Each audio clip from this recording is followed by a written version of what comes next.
So let's talk about Guardians of the Galaxy, which, again, after Captain America the Winter Soldier, I think that these two movies specifically, Cap 2 and this, are truly some of the best Marvel movies out of all of the MCU films. And I love how we got two for two just after Thor 2, which I thought was just my least favorite. And then we got Captain America 2, which was a fantastic political thriller with amazing characters, and I thought that the acting was fantastic and everything was fantastic in that movie. And then we got Guardians of the Galaxy, the exact opposite of Captain America, where Captain America 2 tried to be very well grounded and tried to be very gritty and realistic in a fantastic way, I might add. It is still fantastic. But Guardians of the Galaxy was the exact opposite, being a very silly and fun and adventurous space movie. And I truly believe that this is our generation's Star Wars in terms of the sci-fi movie that started a franchise that is the first one that has made a gigantic impact. And I know this is not the first film in the Marvel Universe franchise, but it is the first Guardians film. It is the first film in this sub-franchise. So like the original Star Wars, this I feel like is this generation Star Wars being a fun space movie that is made such an impact on everybody, and I think that this is truly fantastic. Like, this is such a funny movie. It's such a great movie with great characters, and there are a couple negatives I can give it, and I could just say, like, the villain, like, Ronan is just bland, but, like, a lot of Marvel movies have that issue. But in terms of fun, in terms of entertainment, in terms of emotion, this is incredibly strong and incredibly just one of my favorites. And I love how this movie starts out, unlike every other Marvel movie up till this point. It starts out with being on Earth in this Guardians of the Galaxy film where it's marketed in space, but it starts on Earth, where a young Peter Quill sees his mom die, and he runs away and gets abducted.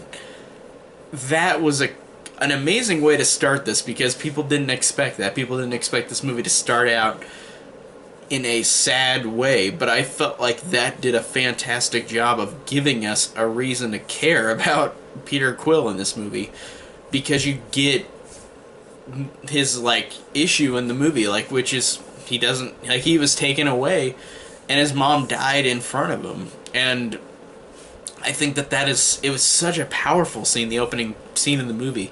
It's really powerful and emotional, and it really pulls this movie forward to be something different than the other Marvel movies.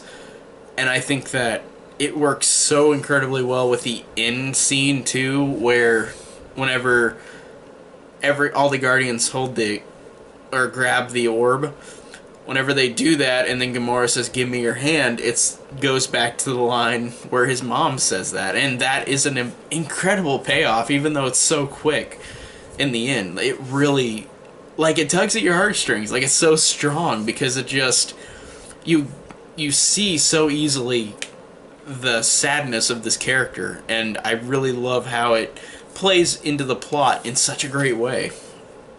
And like I said, the characters are all great. Peter Quill, Star-Lord, is Chris Pratt, of all people. He's fantastic. I really like Chris Pratt. I've always liked, and I think that this role is really, really fantastic.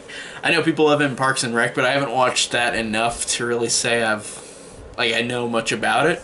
I've seen it a tiny bit, but not enough, and I'll try to rectify that. But Chris Pratt in this movie is fantastic as this.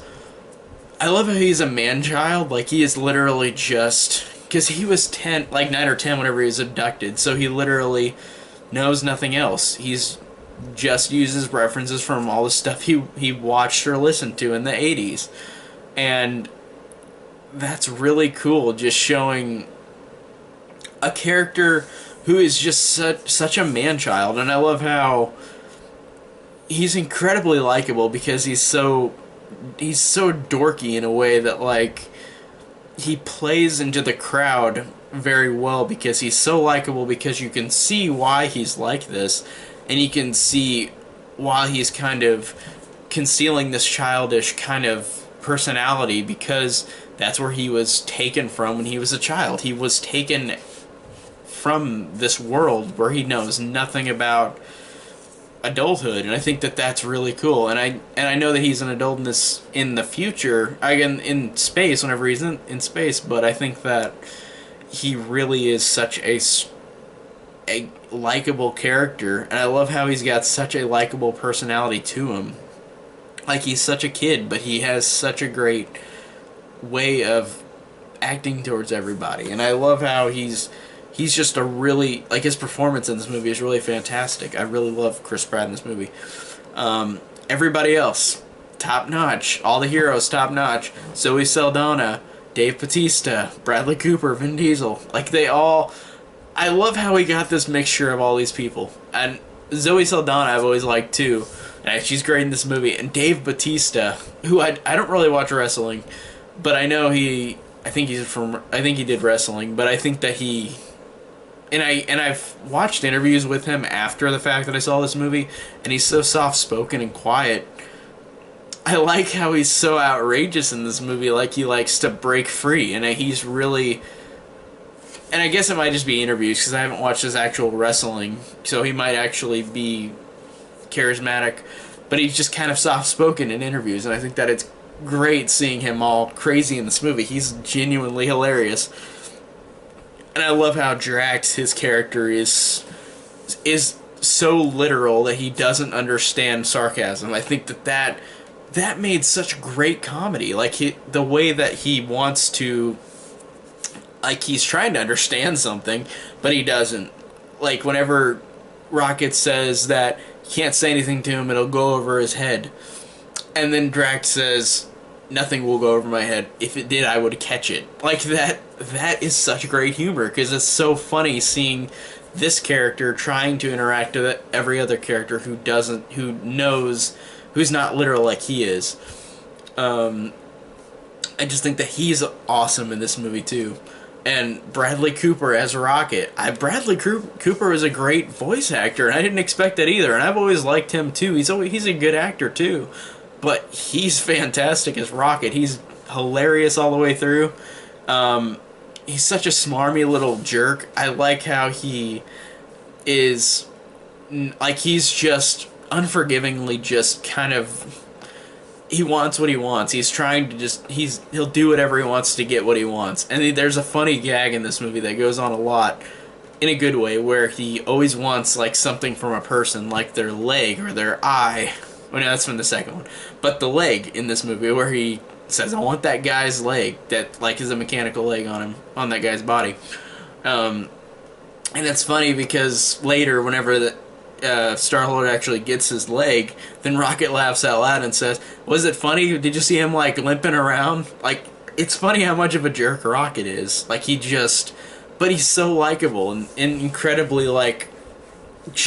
And because he's a raccoon, he's got that sweet demeanor look to him, that it makes it more funny with that voice coming out of his mouth. Even though Bradley Cooper has his voice like it's more, not deep, but it's like it's not supposed to be like a deep voice, it's just supposed to be, it kind of makes sense with a raccoon's voice. Like, being a raccoon, I think that voice kind of makes sense in a good way. And Bradley Cooper was just really good in this movie too. And Vin Diesel, I love how Vin Diesel, like in The Iron Giant, he literally says like 3 words in this movie. I think he says like 2 in Iron Man or Iron Giant. But in this movie, like Iron Giant, he literally just says a couple words, and it's funny because all he says is I am Groot. And I love how Rocket translates everything he says. And I like how he can literally just say I am Groot. And it's funny, and I like how, in the end, whenever Rocket is talking to Groot, whenever they're all concealed in the tree ball, because the ship's gonna explode, so Groot is literally becoming a ball to entrap them in it to keep them safe. And one of the most emotional scenes in the movie too, where like Rocket says, "Why are you doing this?" and then Groot just says, "We are Groot," and it gets such a great emotional payoff, and such a great payoff because he just says, "I am Groot" the whole movie. And whenever it happens, whenever he says, "We are Groot," it works in such an emotional way, even though it's so simplistic. It's so funny, but whenever he says the same line over and over, and then emotional whenever he says, "We are Groot," because even though this character literally says three words, but then changes the I to we, it's so simple, but it works so well, and it feels so earned. But whenever he says, "We are Groot" at the end, it's just so great. This is one of the funniest Marvel movies out of all of them, and I feel like the humor does not get a little grating after time, because there's a couple Marvel movies where I kind of feel that way.